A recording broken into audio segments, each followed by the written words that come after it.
Já reparou como de vez em quando a vida tenta conversar com a gente sem usar palavra nenhuma? Não de forma escancarada, mas com um tom sutil, quase como um sussurro. Tem dia que começa corrido, a cabeça cheia, tudo no modo automático, até que algo simples acontece e te dá uma freada por dentro. Pode ser um cheiro, um vento diferente, uma lembrança que brota do nada, ou até a aparição de um animal que chega perto sem aviso, como se tivesse vindo só para fazer você prestar mais atenção. Muita gente reage no susto, ou ignora, achando que não é nada, ou entra em pânico, enxerga sinal de azar, corre para se livrar, espantar, matar, como se tudo que incomoda precisasse sumir da frente. Não estou falando isso para te apontar o dedo, estou falando porque isso virou comum. A gente anda ansioso, sempre correndo, cada vez mais reativo. Só que, pela fé cristã, tem outro jeito de olhar para a criação, um jeito mais profundo, como se ela fosse um reflexo discreto da bondade de Deus. Às vezes, um lembrete vivo vindo do céu direto para o nosso coração. É aí que entra o ensinamento de Padre Pio. Aquele capuchinho marcado pelos estigmas, conhecido pela oração intensa e por uma sensibilidade rara. Ele não via a natureza como quem romantiza. Ele via com reverência, sabia, por experiência, que Deus se revela no pequeno, no simples, no silencioso. O mundo espiritual nem sempre se manifesta com grandes milagres. Muitas vezes, ele toca a gente de forma sutil, quase invisível, mas que mexe lá dentro, como uma luz acendendo no escuro. E deixa eu te dizer logo uma coisa. Isso não é sobre superstição. Não é para transformar todo animal numa mensagem codificada, nem para cair em adoração, e muito menos para viver com medo. O que importa aqui é discernimento, é ter um coração que não se fecha.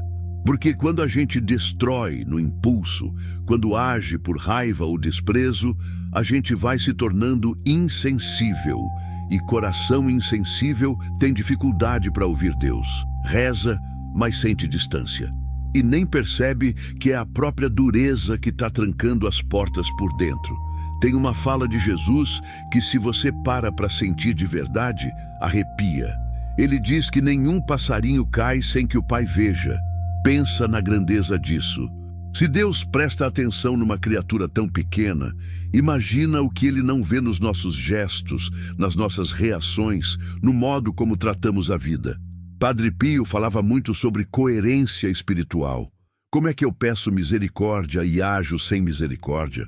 Como é que eu oro por paz, mas respondo com violência, mesmo contra o que não pode se defender? Não é que Deus castiga quem mata um animal. A questão é outra. É o tipo de pessoa que você vai se tornando. Coração vai ficando duro, mente impaciente, visão estreita. E isso contamina a fé, os relacionamentos, o jeito de ver o mundo.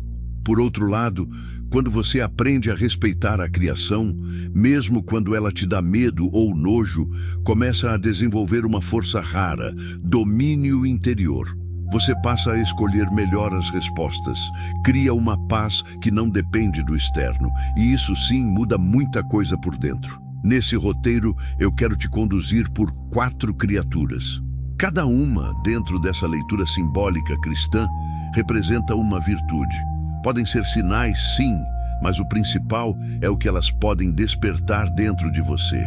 E só para reforçar, isso não é um chamado à passividade. Se há perigo, se proteja.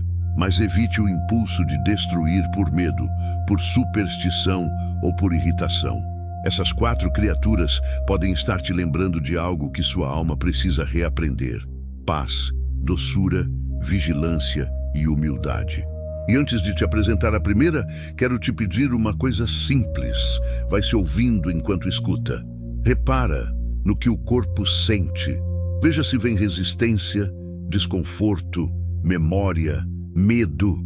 Porque, às vezes, o céu não está apontando para o animal, está apontando para o que ainda vive aí dentro e precisa de cura.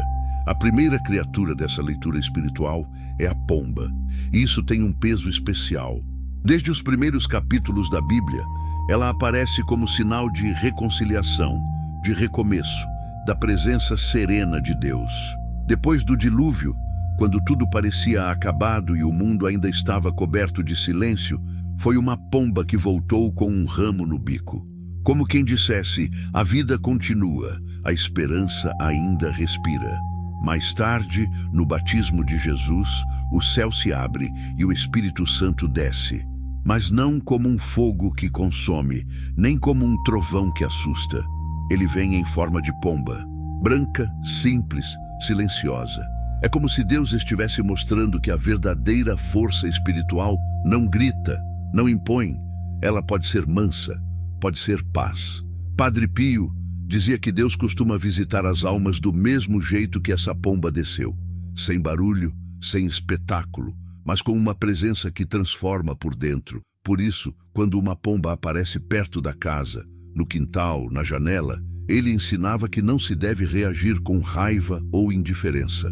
Não porque o animal tenha algum tipo de poder, mas porque esse encontro pode carregar um chamado interior, um convite ao recolhimento, um lembrete sutil de que o Espírito Santo traz consolo, não confusão. Tem gente que vive em guerra com a própria história, com o que ainda não aconteceu, com o que sente. Vive esperando o próximo susto, o próximo problema.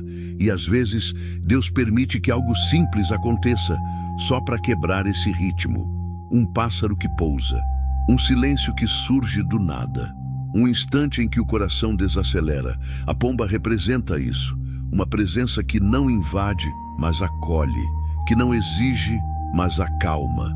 Há relatos de pessoas que, em momentos de dor profunda, começaram a notar a presença constante de pombas por perto, não como um milagre visível, mas como companhia, como se, sem dizer nada, algo ali dissesse: você não está só.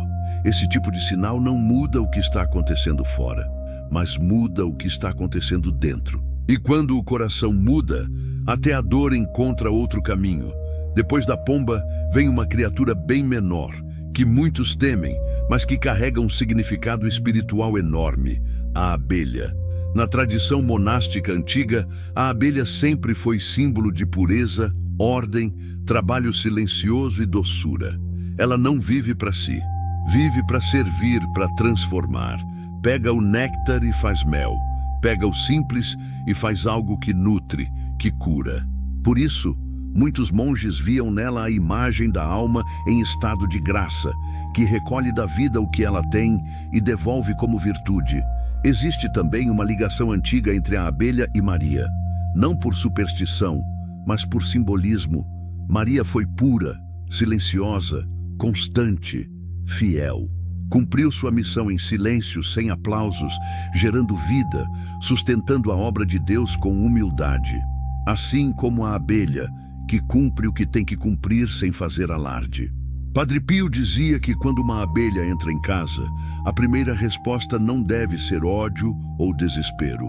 A orientação era outra: abrir a janela, deixar que ela encontre a saída e, no coração, fazer uma oração simples, pedir pureza nas intenções, doçura nas palavras, paciência nas atitudes, porque não é sobre o inseto, é sobre o que você cultiva dentro de si: agressividade ou mansidão, medo ou confiança, impulso ou domínio.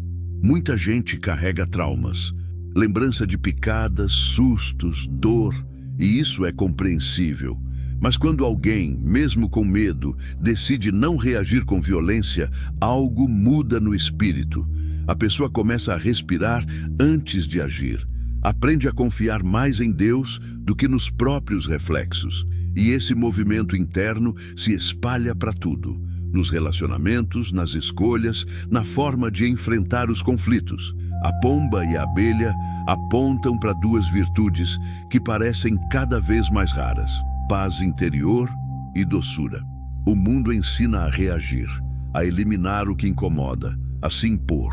O Evangelho ensina outra coisa: vigiar o coração, transformar a reação, responder com consciência. E esses pequenos encontros com a criação podem sim ser sinais discretos do que Deus quer tratar em nós. Mas ainda faltam duas criaturas para completar esse caminho: Duas figuras que tocam em zonas delicadas: o medo, a vigilância interior, a humildade, a capacidade de se transformar. Uma delas foi injustamente condenada ao longo da história. A outra é desprezada pela aparência. Justamente por isso, são capazes de ensinar coisas profundas à alma. A terceira criatura dessa jornada espiritual é o gato. E aqui vale uma pausa para desfazer, com cuidado e verdade, um monte de ideias tortas que foram passadas de geração em geração. Muita gente cresceu ouvindo que gato, especialmente o preto, é sinal de azar, de má sorte, de presença ruim.